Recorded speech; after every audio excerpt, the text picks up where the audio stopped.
हाँ जी નમસ્કાર સર. नमस्कार વાઘેલા ખુમાનસિંહ બનાસકાંઠા પાલનપુરથી બોલું સાહેબ. बोलो कुमान सिंह बोलो बोलो સાહેબ મને હું એક્સ આર્મી છું जी અને લગભગ 2024 ની એપ્લિકેશન આપેલી એક્સ મેનમાં જે 2 ગુંઠા જમીન પ્લોટ મળે રહ્યા प्लॉट મળે ગામમાંથી હા એ બધું કમ્પ્લીટ થઈ ગયું છે. ગામના લોકોએ સહી પણ કરી છે, પંચાયતે પણ સહી કરી છે. એના પછી મેં એની બધી એપ્લિકેશનો પણ સ્વાગતમાં પણ મેં એનું કીધું, ડીડીઓ સાહેબ પણ કીધું, પણ એની કોઈ પેલી થતી નહીં એક્શન. એટલે મને વિશ્વાસ છે કે તમારા થ્રુ કદાચ એક્શન થશે. મેં તમારા એપિસોડ જોયા, એની અંદર મને ઘણું બધું સારું કામ લાગ્યું. તમારા તાલુકા વિકાસ અધિકારી પાલનપુર લાગે છે. હા, તાલુકા વિકાસ અધિકારી પાલનપુર. ગામ અને કયું આજે તમારું? હું એમને મળીને તમારું આવ્યો, ગામ? હમણાં જ 15-20 મિનિટ પહેલા મળીને આવ્યો. તમારું ગામ ગામ કરજોડા, કરજોડા ગ્રામ પંચાયત. ટીડીઓ નું શું કેવું છે?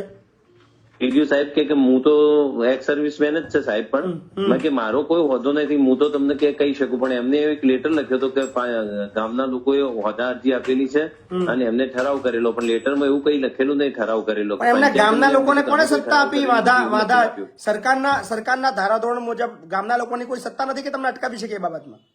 તો અરે એમ કે ગામના લોકો મને ઠરાવ લખીને આપે ને તો જ તમને આપું. હવે મને એ ખબર નહીં પડતી કે તલાટી એમ કે હું તમને આપવા માંગુ, પણ મને ઉપરથી દબાણ છે. એવા પંચાયત સભ્યો એવું કે, અને હાલ તાલુકા વિકાસ અધિકારી એમ કે અમારો કોઈ એવો દબાવ નથી, પણ લોકો લખીને નહીં આપતા. હવે તલાટી પણ ચેન્જ થઈ ગયા, હવે બીજા તલાટી આયા, એ પણ આવું કે.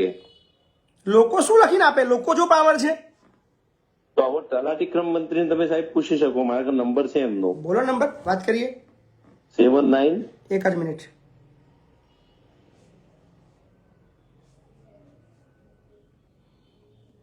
હા બોલો. 7984 હમ 85 હમ 1036. તમે જે વ્યક્તિને કોલ કરો છો તે બીજા કોઈ કોલ પર વ્યસ્ત છે. તમે રાહ જોઈ શકો છો અથવા થોડા ક્ષણો પછી કોલ કરી શકો છો. आपने जिस व्यक्ति को कॉल किया है वो अभी दूसरे कॉल पर व्यस्त है. कृपया प्रतीक्षा करें या कुछ समय पश्चात प्रयास करें. The person you have called is speaking to someone else. You can wait or call again later. તમે જે વ્યક્તિને કોલ એમનો ફોન વેટિંગમાં આવે છે. હા, તો એ મેડમ હાલ મેં સાહેબ ને તાલુકા વિકાસ અધિકારીની વાત કરી તો એ રહ્યા કે મારો કોઈ હોદ્દો નથી, તમારી પંચાયત લખીને આપી. પંચાયતે મને ઓલરેડી કાગળોમાં લખીને આપી દીધું હતું, બરાબર. પણ મેં એમના કાગળિયા પણ આગળ પીએમ માં પણ તમારી મોકલી પાસે દીધા છે, તમારી પાસે સ્વાગતમાં પણ એનો કોઈ action નથી થઈ. કલેક્ટરનો ઓર્ડર છે તમારી પાસે કે તમને જમીન ફાળવવી? હા, સાહેબે એમને કીધું કે પ્લોટ ફાળવી આપો, ને એમનું પંચનામું પણ થયેલું છે. જે બસ. પ્લોટ મને ફાળવાના હતા જોઈ લઈએ, એ મેડમનું નામ જોઈ પણ. લઈએ. તમે જે વ્યક્તિને કોલ કરી રહ્યા છો હાલો, તમારા સરપંચ કોણ છે? સરપંચ તો સાહેબ માજી રાણા પ્રતાપભાઈ કરીને છે. અત્યારે ચાલુ છે કે વહીવટદાર છે એ ગામમાં? ચાલુ જ છે, ચાલુ જ છે. એમનું શું કેવું છે? એ એમ કે હું તો ભાઈ તમને લખીને આપી દીધું ને ફાળવા માટે પણ તૈયાર છું એમ કહી રહ્યા. એમનો કોઈ વાંધો નથી. એમને નહીં, એમને એમ તો સહી કરીને આપી દીધી સરપંચ અને બધી પંચાયત બોડીએ મને સહમતિ લેટર પણ આપી દીધો લખીને એમના હાથે કે અમે તો આપવા પછી માટે કામ તૈયાર તલાટીનું છે, તલાટીએ ફાળવવાનું આવે, લખવાનું નોંધ પડવાની આવે. છીએ. હવે તલાટી નોંધ કેમ નહીં પાડતી? હાલ મને તાલુકામાં ગયા તો એમના ક્લર્ક પણ એમ કે તમારે તલાટીનો પ્રોબ્લેમ છે, ને મને તલાટી એમ કે છે કે મને ઉપરથી દબાણ છે એવું કે. શેનું દબાણ? દબાણ લોકોની વાત. લાવો, લેખિતમાં લાવો કે દબાણ? શેનું દબાણ? ચાલુ રાખો.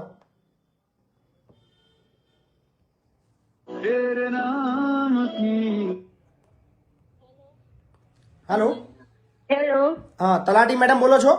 હા બોલો. મેડમ મહિપતસિંહ ચૌહાણ વાત કરું છું, ખેડાથી. હા બોલો. આ પેલા તમારા એક્સ આર્મીના જે પ્લોટ ફાળવણીની વાત છે, એ બહુ દિવસથી અટકેલું છે, બેને પતાવી દો ને. હા મીટિંગ રાખી છે નેક્સ્ટ વીકમાં. બરાબર, સરપંચના વાતો છે નહીં, કલેક્ટર સાહેબનો હુકમ છે, બધું જ પતી ગયેલું છે, તો ભાઈ બેન અટકે છે ક્યાં? એક એક્સ આર્મીને આપણે તરત મદદ કરવાની આવે, આપણે ટાઈમ ના બગાડવાનો આવે એમાં બેન. હું તો મીટિંગ કરું પણ મીટિંગમાં સભ્યો ડિસિઝન સભ્યોને ક્યાં જરૂર છે? સરપંચે બી લેખિત આપી દીધેલું છે. ખરાબ લખવાનું. સરપંચે ઓલરેડી લેખિત આપી દીધેલું છે, કલેક્ટરનો ઓર્ડર છે, તો ક્યાં આપણે અટકવાનું ક્યાં રહ્યું છે? એ જ અટકવાનું એ જ છે કે સભ્યો એક્ઝેક્ટ પ્લોટના નક્કી કરીને આપતા નથી. લાસ્ટ વીક મીટિંગ મારી ભરેલી મીટિંગમાં કશો નિર્ણય ના આવ્યો. નેક્સ્ટ વીક પાછી મીટિંગ રાખીએ. એ તો મારો સભ્યો જ્યાં સુધી સહમતિ ના દર્શાવે બહુમતીથી તો સુધી હું કઈ રીતે ઠરાવ લખી શકું? એમ નહીં, સભ્ય સહમતિ નથી આપતા તો સભ્ય વિરોધમાં છે એવું ખરું? હા સભ્યો બધા વિરોધમાં છે એવું કશું છે આપણા પાસે? સભ્ય વિરોધ નથી આવતો એમ કલેક્ટર- આવે તો હું લખી દઉં ભાઈ સભ્ય સહમત છે તો નથી સહમત. આપણી પાસે કલેક્ટરનો હુકમ છે. માની લો ગ્રામ પંચાયતના બધા જ સભ્યો, હું તો મને ખબર નથી શું વિગત છે, કોઈ વિરોધ છે કે નહીં, પણ એ લોકો જો સહમત ના થાય તો આપણે ઓર્ડર નહીં કરવાનો. અવાજ કપાય ખરું બોલો. કલેક્ટરનો આપણી પાસે ઓર્ડર છે કે હા. એક્સ આર્મીને બે જે જમીન છે એ જમીન ફાળવવી, બરાબર છે, આપણી પાસે હુકમ છે બરાબર. અને ગવર્મેન્ટનો નિયમ છે, નોર્મ્સ છે. હા. તો આ લોકો પંચાયતના સભ્યો જો નખરા કરે તો આપણે નહીં ફાળવવાની. મારા હાથમાં થોડી ફાળવવાની બેન આપણી પાસે હુકમ જ છે, આપણે હુકમના આધારે નોંધ કરવાની છે, આપણે હુકમના આધારે નોંધ જ કરવાની છે. તલાટીના હાથમાં કોઈ સત્તા જ નથી. તલાટીને ખાલી લેખિતમાં આપવાનું જ છે કે ભાઈ આ મીટિંગમાં હવે જે નિર્ણય થાય કે ભાઈ નિર્ણય આવે છે કે નથી આવતો, હું તો લેખિતમાં જ આપવાની ને. ગ્રામ પંચાયતના- મારા હાથમાં ક્યાં ફાળવવાની સત્તા ગ્રામ પંચાયતના સભ્ય કલેક્ટરના હુકમથી મોટા છે?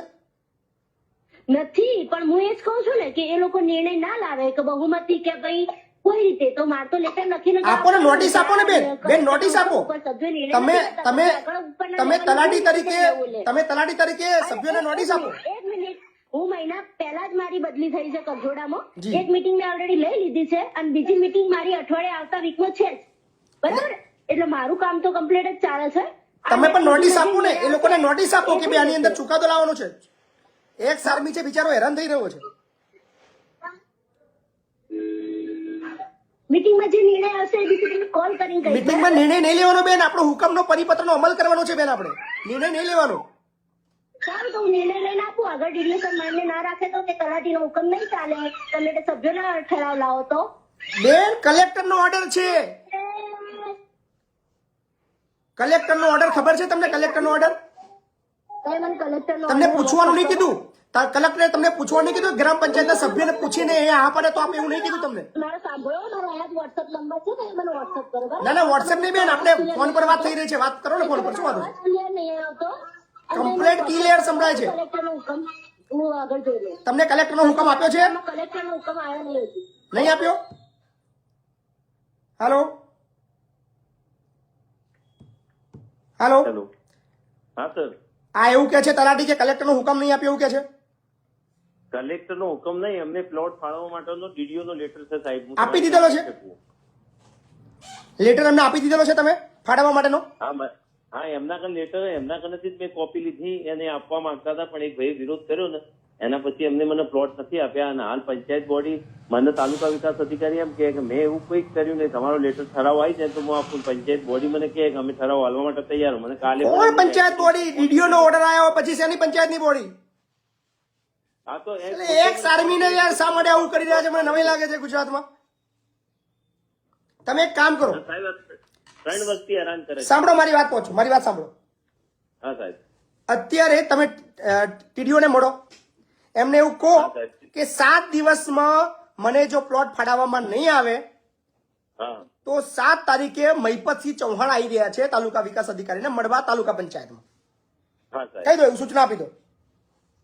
તાલુકા પંચાયતના ટીડીઓ, પાલનપુર ટીડીઓ ને માલમ થાય કે 7 તારીખ સુધીની અંદર આ જે એક્સ આર્મીની જે પ્રક્રિયા છે, કામગીરી જે અટકેલી છે, આપવાનું હોય તો હા, ના આપવાનું હોય તો રિજેક્ટ કરીને ઓર્ડર કરીને મેટર ક્લોઝ કરે. અન્યથા મહિપતસિંહ ચૌહાણ 7 તારીખે 7મી ડિસેમ્બરે પાલનપુર તાલુકા પંચાયતની અંદર આ બાબતની કામગીરી નો પૂછવા માટે અને જવાબ લેવા માટે રૂબરૂ આવશે. 5 તારીખે 7 તારીખ 7 ડિસેમ્બર. 7 ડિસેમ્બર આપી દો, એમને કહી દો.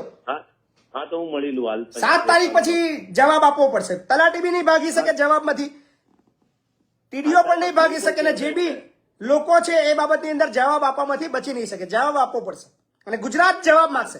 સવાલ અહીંયા એક્સ આર્મીનો છે. સાહેબ જી થેન્ક યુ સાહેબ, હું જઉં છું હમણાં. જી, પહોંચો. અને એમ કહીશ કે 7 ડિસેમ્બર સાહેબ અહીંયા